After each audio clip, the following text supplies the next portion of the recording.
Realiai kyla tik vienas klausimas, kaip tai įmanoma. Kas įmanoma?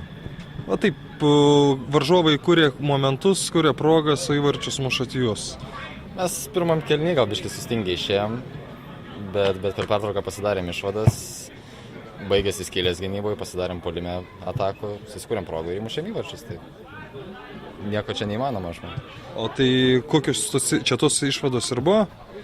Išvados buvo ties taktika, biškai vidurio gynybos nepaleisti. Vidurio gynėjų pasilikti savo vietą visą laiką, kas mums trukdė pirmam kėlinį, manau. Ir baigėsi skylės tokios akivaizdžios. Aišku, progų turėjo pirmam kėlinį tikrai varžovai ir galėjo mušti įvarčius. Gal pirmą kėlinį šiek tiek sėkmė nusišypsojo. Kur jūsų stiprybė? Stiprybė? Nepasimetėm. Pradėjom gintis, mus labai spaudė iš tikrųjų pirmam kėlinį, antram kėlinį spaudė.